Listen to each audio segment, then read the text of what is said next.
Hey Cliff, I feel like we ask this every day, but what were the highlights of day three of training camp, and what were your takeaways from the day? We did no contact today. We did, just more execution based.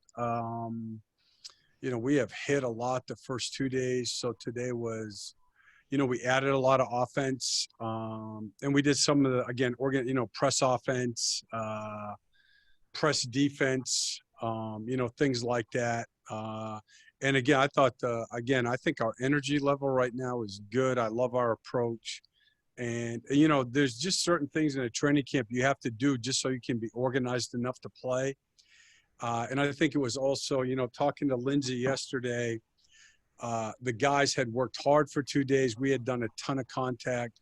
And by doing this today, we'll come back tomorrow and we'll try to play even more. So, it was good. Again, I like our attitude and it was productive. Dan, back to you.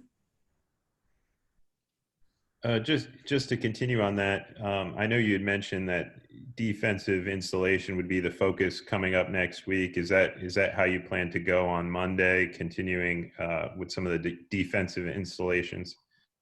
Yeah, we did like today. The one thing we did do, and we didn't do it live, but we do it anyway, more like just like kind of some detailed 3-on-3 pick and roll work, working on the guy on the ball, guy on the screener, and the guy protecting the basket. And we've done a lot of 5-on-5 pick and roll, but we're kind of breaking it down, and we'll continue with that. Josh Cohen, OrlandoMagic.com. Hey, Coach, I know last year you talked a lot about playing faster and getting into your sets quicker. Is that, again, a huge emphasis for you guys this season, especially with some improved guard play? Yeah, I mean, and it helped us a lot. The two things from the All-Star break to play stoppage, our offense got a lot better. And the two main reasons were we played quicker and we screened better. I believe, going back to it, if you look at Vooch, for instance, I think what's the term, screening assists? I think that from the All-Star break on, I think he was like, top 5 in the NBA. So, for sure we want to play faster, and we've tried hard to do that. Roy Perry, Orlando Sentinel. Morning, Steve. This might be a little soon for this question. We talked to you the other day about about getting back into the flow and how you guys are appreciative of the chance to play again. And Evan talked about during the time off that he really reconnected with family and kind of gained some perspective. I'm just curious if you've seen to this point guys are acting that way. They've got a different kind of perspective, a different kind of focus just because of all the stuff that's gone on, with the pandemic. I think so. And I think also there's 2 points of it. Because I think for all of us, I mean, or most of us, there's those days where this thing wears you out mentally, and I don't think they're any different. I think also it's the unknown of, going into the bubble. I think once we were there, I don't know, a period of time, 2-3 weeks, and everybody got a comfort level, everything was pretty good, but it was still, but the before we went there, I think, again, the unknown, and now starting to travel, especially right now with the cases in our country. Again, the NBA is, I mean, they do an incredible job of preparing us, and there's rules, regulations.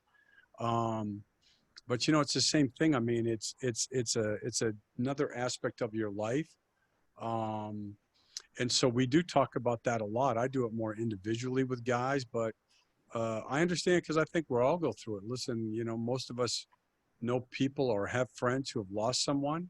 And I don't know about you guys, but I still find it maddening, to go into a grocery store or something and see people without masks. I mean, it makes no sense to me. So I think we're all different, not to be judgmental, but I mean, it's the world's a crazy place right now, and I think that wears on everybody.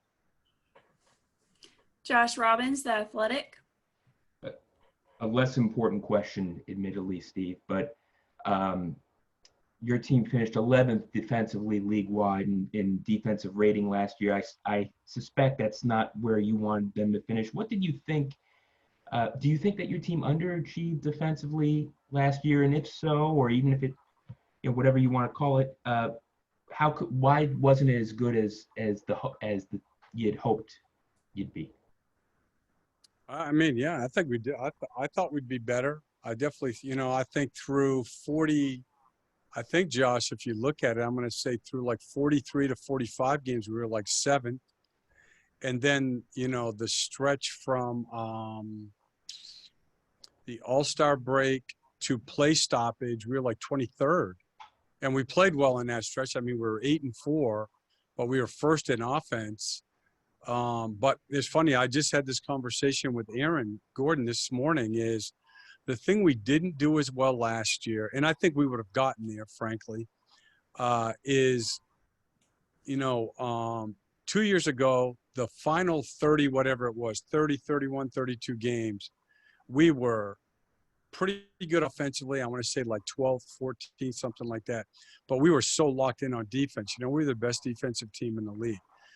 And from game like 45 to whatever the play stoppage was at 65, those 20 games, our defense, in watching it, it was more of a mentality thing to me than anything, and, Coach, you have to take responsibility. Nobody's more responsible for how we play than I do. And looking at the practice plans, I went all in on offense. Every time we practiced, all we did was offense, offense, offense. And, I think I kind of took the defense for granted. We'd been a good defensive team the year before. I think when J.I. first went out, I was really concerned about the defense. And yet the first 20 games without him, we were still like really good, or first 15 games or whatever. But frankly, we lost our habits and we lost our defensive mentality more than something we were doing schematically or anything like that. And to reinforce that. And again, these are not, you'd have to look these up again. But I think that the first, say, 43 games, I think we were like top 6 in both deflections and steals, which shows good activity on the ball. And then I think the next, or whatever, the last 15 games before play stoppage, I think we were like, 16th in deflections and 19th in steals. And so, to me, that speaks to ball pressure, stance, controlling the ball, which is, it's one of the biggest parts, obviously, of the NBA. All right, we have time for a few more. Let's go to David Steele. Hey, Coach. You talked about in the bubble how important it was continuing to be in the NBA to defend the 3 without fouling. I remember that was a big point of emphasis and has been for a lot of teams. Has that been a big part of what you're looking at in the camp, trying to emphasize that aspect of the game? How big is that going into the season for you? We actually talked a little bit about that today. I mean, look, this is just by the number. I mean, the best thing you can do offensively is get fouled. So to foul somebody on a 3-point shot is, you're going to lose most nights. I mean, you just are. And the second best thing you can do offensively is shoot a layup. The third is a corner 3, then above the break 3. And the numbers are pretty significant. But if you're going to foul people 3-4 times a game on threes, you're going to lose. You're just giving away points. And frankly, it's sometimes lack of focus, lack of discipline. There's some great players who are good at drawing fouls. I mean, T. Ross is good. He does it a lot. But, again, it's one of those things. You got to be locked into it. You got to be disciplined about it. And if you foul a lot, you're going to lose. I mean, it's a lot of them. I mean, it's just a dumb, undisciplined play. That's it. Dan Savage. Cliff, I know you talked a little bit about the correlation with the defensive numbers going down when J.I. went out. How much of that is, obviously he has an impact defensively. He's got tremendous skill sets, but also is, his attitude with defensive focus contagious? And, is there an element of that that's missing, when he's not there?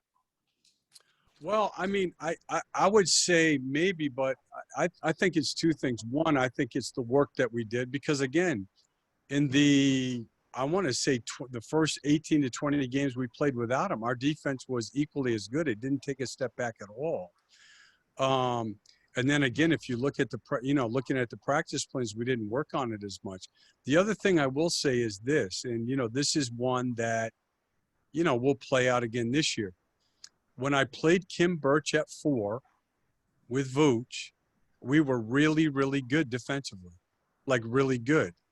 When we played smaller, and size is a big part of defense in this league, is, when we played smaller, and Aaron was playing all at the 4, James Ennis is a terrific defender, but we weren't nearly as good.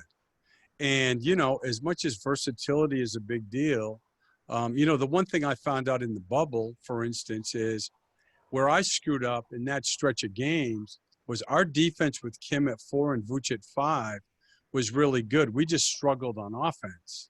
Well, what I found out in the bubble, out of necessity, when we took all the injuries, was all I have to do playing those two guys together is let Kim guard the 4s, where he's actually very good, and have him play the 5 on offense and let Vooch play out on the perimeter on the 4. And when we did that in the bubble, it worked very well, and I'm going to do it here. Kim Birch is a very, very versatile player. If you go back to last year, 3 of our best all-around games wins: Miami at home, the first Philly game at home, and game 1 of the playoffs. To me, because I've watched all, not much else to do. You watch the games over and over.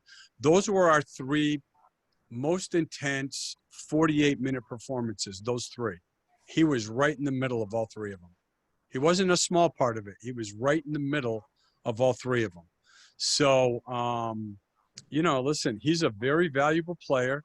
And again, I'm not saying it was wrong, because when we started playing smaller, we won, but we outscored people. We didn't defend. And a lot of times, look, defense is like offense, right? I mean, I get all this credit for defense. A lot of the times is you just have good defenders, and Kim Birch out there with Vooch and Aaron Gordon at 3, you're going to be good defensively, So, I mean, a lot of it with J.I. is J.I. is an elite defender. But again, his size is a big part of it too.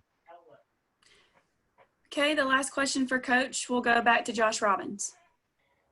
Cam is going to be coming in there, and we're going to speak to him for the first time. And I'm curious, connected with that, what should his expectations be for himself for the season ahead, and what are your expectations for him? I mean, to me, it's just do what he's always done. He's an incredibly underrated player. He's a great screener. They all want him on the floor. They love playing with him. His rim protection 2 years ago was really good. Last year, not quite as good, simply because he never got into rhythm. We play good on both offense and defense when he's on the floor. And he can play against starters, which is very, very important for the guys off the bench. Again, I'll go back to Philly. If you guys want to watch some film, go watch the Philly game and watch him against Embiid. He's physical enough and strong enough to play against starters at both ends of the floor. So he's a very, very valuable part of our team. And again, I mean, it's like anything. The longer you're around someone, you find different ways to utilize them. And I think that's what's happening with him. Okay, thank you, Coach. Appreciate it. Thank you. And if he says anything bad about me, send me a text.